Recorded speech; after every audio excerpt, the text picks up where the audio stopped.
Daily current news में आज का हमारा विषय है स्वदेशी थ्रोम्बेक्टोमी डिवाइस। आज का हमारा विषय विज्ञान एवं प्रौद्योगिकी से संबंधित है। सबसे पहले देख लेते हैं पूरे एपिसोड में किन किन मुद्दों पर बात करेंगे।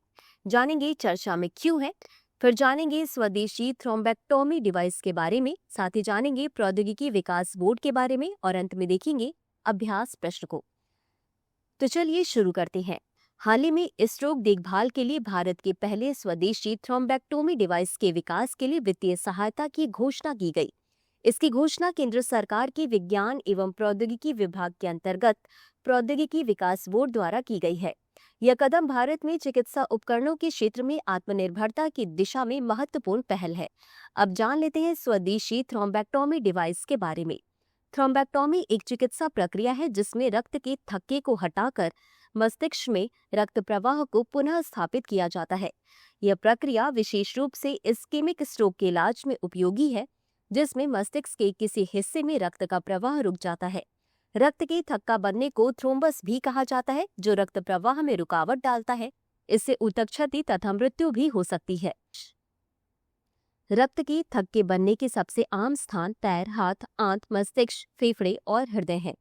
थ्रोम्बेक्टोमी रक्त प्रवाह को संचालित करने और गंभीर परिणामों को रोकने के लिए की जाती है। इसका उपयोग कभी कभी जीवन को खतरा पहुंचाने वाली जटिलताओं को रोकने के लिए कुछ ही घंटों के भीतर किया जाना आवश्यक होता है। इसकी दो बड़ी श्रेणियां सर्जिकल थ्रोम्बेक्टोमी और परक्यूटेनियस थ्रोम्बेक्टोमी है। इस परियोजना के तहत मैसूर स्थित एसटीवी वस्कुलर टेक्नोलॉजीज को चेन्नई के उरागदम स्थित मेडिकल डिवाइसेस पार्क में एक अत्याधुनिक निर्माण सुविधा स्थापित करने के लिए वित्तीय सहायता प्रदान की जाएगी। इस पहल का उद्देश्य भारत में इस प्रकार के उपकरणों का स्वदेशी उत्पादन शुरू करना है, जिससे आयात पर निर्भरता कम हो और चिकित्सा क्षेत्र में आत्मनिर्भरता बढ़ सके। एस3वी वस्कुलर टेक्नोलॉजीज का लक्ष्य इन उपकरणों को सरकारी स्वास्थ्य योजनाओं जैसे आयुष्मान भारत में शामिल करना है। अब जान लेते हैं प्रौद्योगिकी विकास बोर्ड के बारे में। इसकी स्थापना 1996 में विज्ञान और प्रौद्योगिकी विभाग के तहत की गई थी। इसका उद्देश्य स्वदेशी और आयातित प्रौद्योगिकी के विकास और व्यवसायीकरण को बढ़ावा देना है। इस बोर्ड में 11 सदस्य होते हैं जो इसके कार्यों और निर्णयों की निगरानी करते हैं।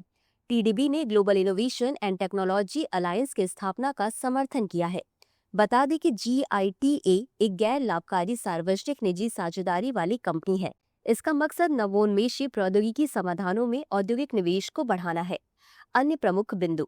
द लैंसेट न्यूरोलॉजी जर्नल में प्रकाशित हालिया खबर के मुताबिक भारत में 2021 में 1.25 मिलियन से अधिक नए स्ट्रोक के मामले दर्ज किए गए हैं। यह आंकड़ा 1990 में रिपोर्ट किए गए मामलों की तुलना में 51% अधिक है। बता दें कि स्ट्रोक एक गंभीर स्वास्थ्य समस्या है जो मस्तिष्क में रक्त का प्रवाह रुकने से होती है। इसी के साथ अंत में देख लेते हैं आज के अभ्यास प्रश्न को। थ्रोम्बेक्टोमी के संदर्भ में निम्नलिखित कथनों पर विचार करें। 1. यह एक चिकित्सा प्रक्रिया है जो रक्त के थक्के को हटाने के लिए उपयोग की जाती है। 2. यह प्रक्रिया विशेष रूप से इस्केमिक स्ट्रोक के इलाज में उपयोगी है। उपर्युक्त में से कौन सा या कौन से कथन सही है या सही है? A केवल 1, B केवल 2, C 1 और 2 दोनों, D न तो 1 और न ही 2। इस प्रश्न का उत्तर कमेंट बॉक्स में जरूर दें। अभी के लिए बस इतना ही। धन्यवाद। डियर व्यूअर्स, अपने एग्जाम की तैयारी को और बेहतर करने के लिए हमारे चैनल को लाइक, शेयर और सब्सक्राइब करना न भूलें।